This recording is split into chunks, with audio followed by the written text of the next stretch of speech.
दोस्तों नमस्कार, स्वागत है आप सभी के। अगर फिर से चले जानते हैं बिहार की ताजा खबरों को, लेकिन उससे पहले अगर आपने अभी तक इस चैनल को सब्सक्राइब नहीं किया तो सब्सक्राइब कर लें, जिससे कि आपको बिहार की ताजा खबर रोजाना मिलती रहे। सबसे पहली बड़ी खबर, सिम बेचने वालों का होगा पुलिस सत्यापन, बल्क कनेक्शन में हर व्यक्ति का होगा केवाईसी। सिम कार्ड खरीद को लेकर नया नियम लागू कर दिया गया है। टेलीकॉम मंत्री अश्विनी वैष्णव ने खुद इसकी जानकारी देश की जनता के साथ साझा की है और कहा गया कि बिना वेरिफिकेशन के सिम बेचने पर 10 लाख रुपए के जुर्माने का प्रावधान किया गया है। देश में मोबाइल फोन के सिम विक्रेताओं का पुलिस सत्यापन नियम बनाया गया है, जिसमें सिम बेचने वाले डीलर को सिम कार्ड वेरिफिकेशन करना मैंडेटरी कर दिया गया है। यदि कोई भी डीलर सरकार के आदेशों का पालन नहीं करता है तो उसके खिलाफ कार्रवाई की जाएगी। बीपीएससी का बड़ा अपडेट, बीएड अभ्यर्थियों को टीचर बहाली परीक्षा में मौका, रिजल्ट पर पड़ेगा असर, खत्म हुआ नेगेटिव मार्किंग। बिहार लोक सेवा आयोग ने टीचर बहाली परीक्षा को लेकर बड़ी जानकारी दी है। आयोग ने यह साफ कर दिया कि इस बार की परीक्षा में नेगेटिव मार्किंग नहीं होगी। इस बात की जानकारी खुद बीपीएससी के अध्यक्ष अतुल प्रसाद ने की है।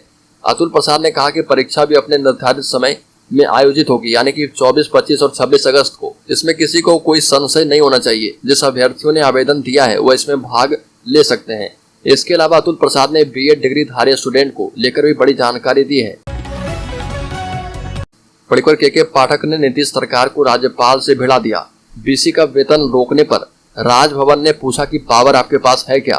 बिहार के राज्यपाल राजेंद्र विश्वनाथ आर्लेकर ने बिहार के शिक्षा विभाग के आदेश पर कड़ी आपत्ति जताई, जिसमें बिहार विश्वविद्यालय के प्रभारी बीसी और प्रो बीसी के वेतन को रोक दिया गया और वित्तीय शक्तियों और बैंक खातों को फ्रीज कर दिया गया।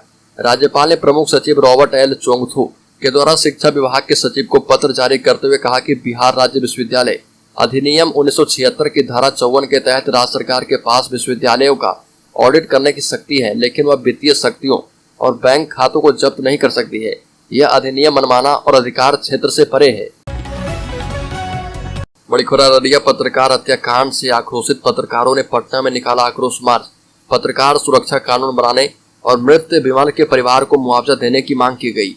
राजधानी की सड़कों पर बिहार श्रमजीवी पत्रकार यूनियन के बैनर तले बड़ी संख्या में पत्रकारों ने अररिया के पत्रकार विमल कुमार यादव की हत्या के विरोध में आक्रोश मार्च निकाला। असुरक्षित महसूस कर रहे पत्रकारों ने स्वर्गीय विमल यादव के हत्यारों को शीघ्र गिरफ्तारी करने, स्पीडी ट्रायल कराकर सजा दिलाने, उचित मुआवजा परिवार के एक सदस्य को नौकरी दिलाने, पत्रकार सुरक्षा कानून बनाने, पत्रकार की हत्या की न्यायिक जांच करवाने की मांग की। बिहार में जातीय जनगणना पर नीतीश सरकार की एक और बड़ी जीत। सुप्रीम कोर्ट का नतीजों के प्रकाशन पर रोक लगाने से इनकार।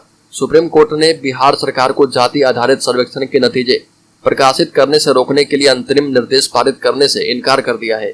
बिहार में लंबी कवायद के बाद जाति आधारित सर्वेक्षण पूरा हो चुका है और इसके नतीजे जल्द ही सार्वजनिक डोमेन में आने की उम्मीद है।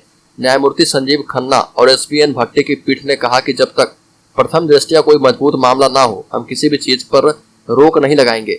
याचिकाकर्ताओं को धन्यवाद दिया और बिहार में जातिगत सर्वेक्षण को चुनौती देने वाली याचिकाओं को खारिज करने के पटना हाईकोर्ट के आदेश के खिलाफ विशेष अनुमति याचिका दायर की गई थी। बड़ी खबर, बिहार में रील्स बनाने वालों को मिलेगा इनाम। डिजिटल होती इस दुनिया में कई लोग इंस्टाग्राम, फेसबुक पर रील, यूट्यूब पर शॉर्ट्स बनाने का शौक रखते हैं। ऐसे ही लोगों के लिए बिहार सरकार का पर्यटन विभाग एक नया स्कीम लेकर आया।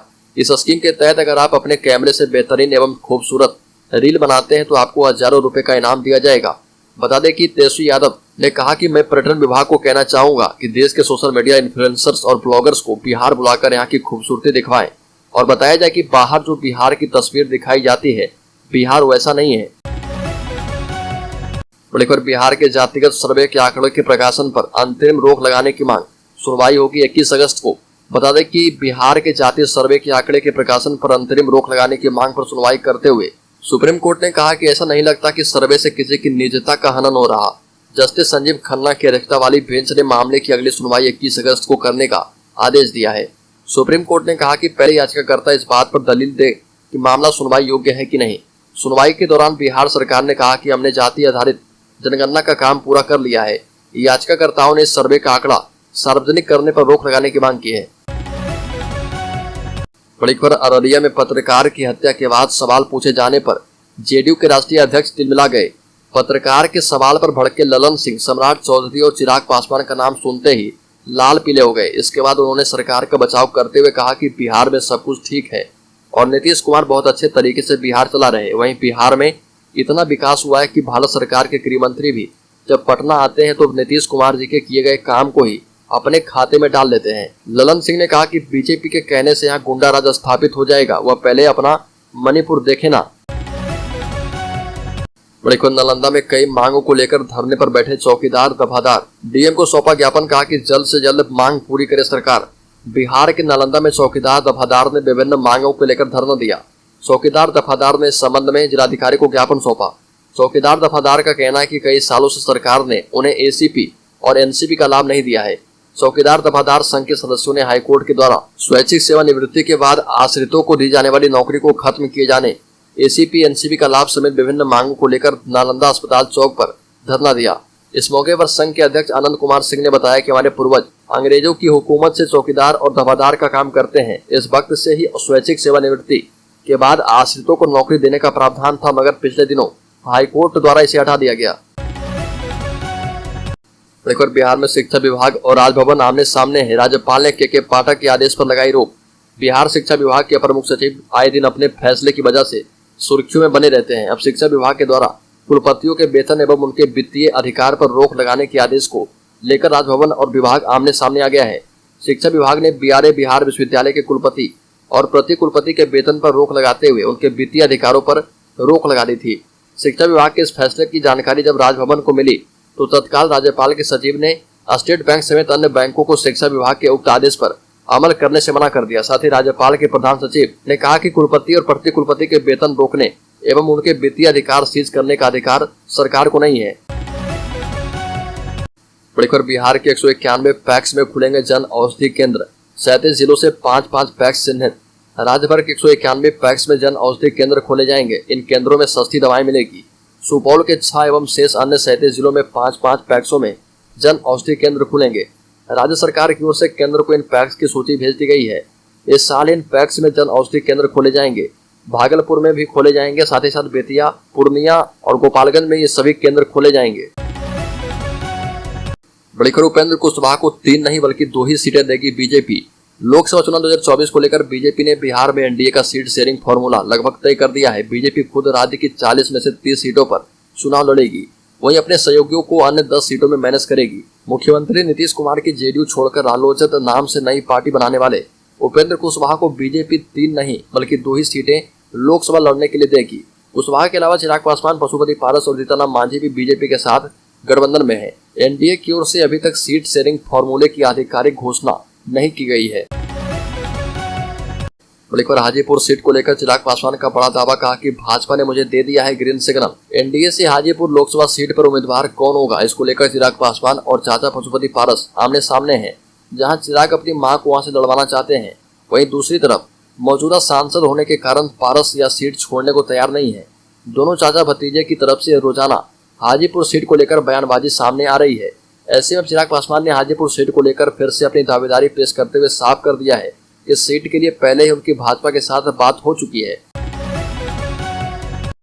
सुप्रीम कोर्ट ने कहा कि बिहार में हर कोई अपने पड़ोसी की जाति जानता है। सुप्रीम कोर्ट ने कहा कि वह बिहार सरकार को बिहार जाति आधारित जनगणना के आंकड़े या निष्कर्षों को प्रकाशित करने से तब तक नहीं रोक सकता है जब तक किसी संवैधानिक अधिकार का उल्लंघन न हो। सुप्रीम कोर्ट ने एक बड़ी टिप्पणी की और कहा कि बिहार जैसे राज्य में जहां हर कोई अपने पड़ोसी की जाति जानता ही है, तो ये उल्लंघन कैसे हो गया। सुप्रीम कोर्ट ने कहा कि जब तक कोई उल्लंघन का मामला ना हो, हम कुछ भी नहीं रोकेंगे। कुछ कानूनी मुद्दे हैं जिन पर बहस हो सकती है, कवायद पूरी हो चुकी है। लेकर बिहार के 30 सीटों पर चुनाव लड़ेगी भाजपा। एनडीए के साथी दलों को मिलेगी इतनी सीटें। मिशन 2024 की तैयारियों में जुटी भाजपा ने बिहार में सीट बंटवारे का फॉर्मूला तय कर लिया है। इस फॉर्मूले के मुताबिक भाजपा राज्य की 40 में से 30 सीटों पर चुनाव लड़ेगी। पार्टी ने लोजपा के दोनों धड़ों के लिए पहले ही 6 सीटें छोड़ दी है। इसके अलावा उपेंद्र कुशवाहा की पार्टी राष्ट्रीय लोक जनता दल को 2 और हिंदुस्तानी अवाम मोर्चा को 1 सीट देने का मन बनाया है। शेष 1 सीट विशेष रणनीति के तहत खाली रखी गई है। पटना के एयरपोर्ट थाने में अमीन बहाली का प्रश्न पत्र वायरल होने के मामले में केस दर्ज किया गया है। बीसीसीबी ने प्रश्न पत्र लीक होकर वायरल होने के मामले में एयरपोर्ट थाने में केस दर्ज करवाया। बीसीसीबी ने जांच में पाया कि प्रश्न पत्र पटना के केएसएम सॉल्यूशन से लीक हुआ है।